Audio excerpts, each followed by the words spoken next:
Sebulan yang lalu saya masuk ke satu kafe terbesar di Jakarta, bahkan di Asia Tenggara. Saya masuk ke sana dan ternyata apa? Diterima dengan baik. Yang menjadi persoalan itu sebenarnya adalah orang baik kalau ketemu orang jelek itu alergi, Pak. Mohon maaf, saya punya pengajian rutin di pondok setiap malam Minggu Pahing, yang hadir orang 10.000 orang. Mbak-mbak PSK dari lokalisasi saya fasilitasi, saya sewakan bis, mereka datang, Pak. Begitu nih mbak-mbak PSK datang ke pengajian saya, fokus jamaah itu nggak ke saya, Pak. Kemana? Ke yang lain. Orang baik ketika dicampur dengan orang yang dianggap nggak baik, ini biasanya alergi. Maka ketika saya posting anak bertato dari Probolinggo, dari Jawa Timur waktu itu, jadi santri saya, tatonya penuh, adzan. Saya posting di Instagram, komentar orang baik apa, Pak? Orang tato kok adzan? Apakah salah orang tato adzan? Saya bilang sama dia, nak santai, lebih baik kamu bertato adzan daripada nggak ada tato dan nggak pernah adzan. Kita lupa bahwa bagaimana kemudian Allah sangat memperhatikan para pendosa. Maka saya punya kawan dulu namanya almarhum Gitorolis.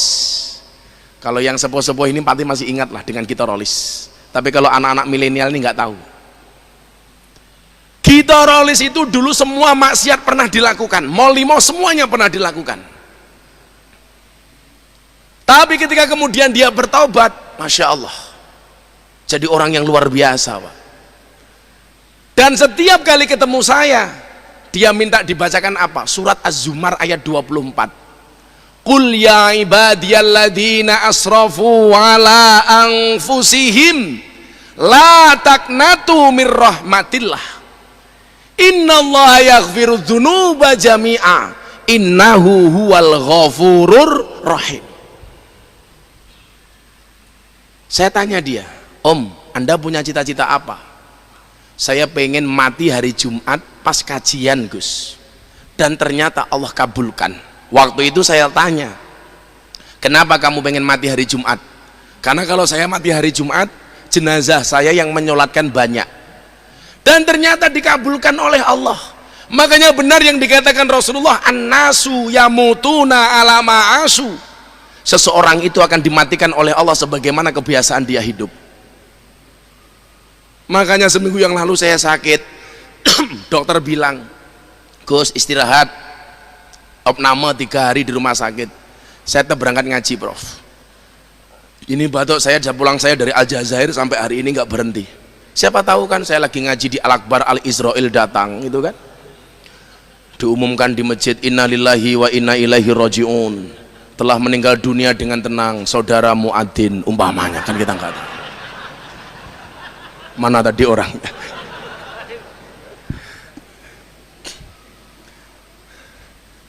Karena kebiasaan dia kajian, matinya pas kajian.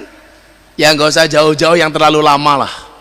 Syekhina wa murabbi ruhina Mbah Maimun Zubair, Allah yarham. Masya Allah, siapa yang nggak ngiri dengan kematian beliau? Beliau kebiasaan tiap tahun haji. Anda tahu berapa kali Mbah Maimun haji? 70 kali seumur hidupnya. Beliau itu akhir-akhir ini absen haji hanya tahun 2018. Haji terus sepanjang tahun sampai 70 kali. Dan ternyata janji Rasulullah benar, an-nasu yamutuna ala ma'asu. Seseorang akan dimatikan sebagaimana kebiasaan dia hidup. Mbah Mun dimatikan dalam keadaan berhaji, dipanggil oleh Allah dalam keadaan haji. Beliau mencintai kota Mekah, meninggalnya di kota Mekah. Masya Allah. Beliau memuliakan hari Selasa, sampai pondok beliau diliburkan hari Selasa. Padahal mayoritas pondok pesantren di Indonesia diliburkan hari Jumat. Dan Allah memanggil beliau hari Selasa. Satu lagi, 4 ya faktanya ini. 1, kota Mekah beliau cinta, meninggal di Mekah. Beliau biasa haji, meninggalnya pas haji. Beliau suka dengan hari Selasa, meninggalnya hari Selasa. Ada 1 lagi, apa? Beliau mengidolakan Siti Khadijah dengan qasidah yang selalu beliau baca, sa'duna fid dunya fauzuna bil ukhra bi Khadijatal kubra wa Fatimah az-Zahra. Dan Anda tahu Mbah Mun dimakamkan di satu pemakaman dengan Siti Khadijah. Di mana? Di pemakaman Ma'la. Maka benar kata Rasulullah, yuhsyarul mar'u ma'aman ahabba. Seseorang itu akan dikumpulkan oleh Allah sebagaimana orang yang dicintainya. Anda datang di tempat ini karena cinta dengan Rasulullah, wallah, besok di padang mahsyar Anda akan berkumpul bersama Rasulullah. Anda cinta dengan para kiai, wallah, walaupun Anda tidak punya keturunan kiai, saya doakan minimal mambu kiai. Mambu kiai iki luwih apik le daripada kiai mambu, tak kandhani. Tadi saya sudah dipeseni sama takmir, Gus di masjid jangan terlalu lucu. Enggak lucu saya, enggak lucu saya. Jangan misuh, enggak misuh, saya itu enggak pernah misuh, Pak.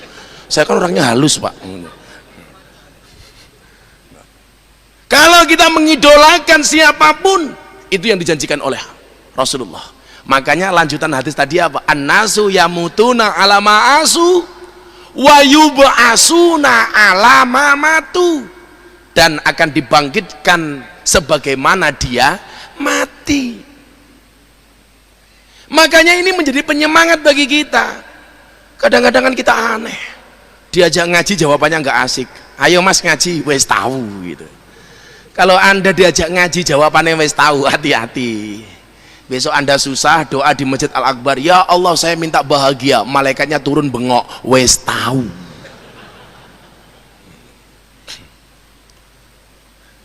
Semangat inilah seharusnya yang bisa kita contoh dari perjalanan hijrah Nabi Muhammad sallallahu alaihi wasallam. Ini tidak main-main, Pak. Bagaimana kemudian saat itu Muhammad minoritas dengan segala keterbatasannya. Saya itu kadang-kadang berpikir begini ya Pak ya, Nabi Muhammad itu kan Nabi yang mukjizatnya paling minim, Pak. Dan basariahnya Nabi Muhammad itu paling kelihatan. Coba Anda bandingkan mukjizat Nabi Muhammad dengan nabi-nabi sebelumnya, jauh Pak. Nabi Musa membelah lautan, Nabi Ibrahim dibakar nggak mempan, Nabi Yunus dimakan ikan malah kayak itikaf, Nabi Isa bisa menghidupkan orang mati. Makanya salah satu pertanyaan Dedi ini salah satu pertanyaan yang inti, kenapa kemudian dia akhirnya masuk Islam. Dia bertanya sama saya begini Prof waktu itu, Gus, kalau saya baca Al-Quran, kenapa banyak di dalam Al-Quran itu perintah Allah yang tidak rasional? Ini kan orang-orang penganut aliran rasionalitas, apa-apa harus pakai akal, Pak. Contohnya apa bro? Nabi Ibrahim suruh motong anaknya Ismail. Ini kan gak nalar, anak cuma satu suruh motong, kan Allah bego katanya waktu itu. Terus itu bagi saya gak masuk akal. Nabi Musa membelah lautan, bullshit dia bilang. Nabi Isa bisa menghidupkan orang mati, bohong. Nabi Isa bisa berjalan di atas air, nah kalau itu saya bisa, wong saya pesulap katanya. Dan ternyata benar Prof, dia bisa berjalan di atas air. Iki triknya neng di tak delok itu nggak kelihatan. Dia bilang kamu nggak bakal bisa lihat, ini trik katanya. Dan bener bisa. Saya ngetes dia di atas kolam bisa berjalan Pak di atas air. Deddy Corbuzier itu kan the best magician di Amerika 2 kali. Dunia Pak, 2 kali. Tapi hari ini sudah sama sekali tidak mau dia magic-magican. Waktu itu acara kita collab di YouTube, pertanyaan langsung tanpa teks. Saya mikir waktu itu, ini kalau saya nggak bisa jawab, waduh bahaya ini, bisa gagal dia masuk Islam, saya bilang.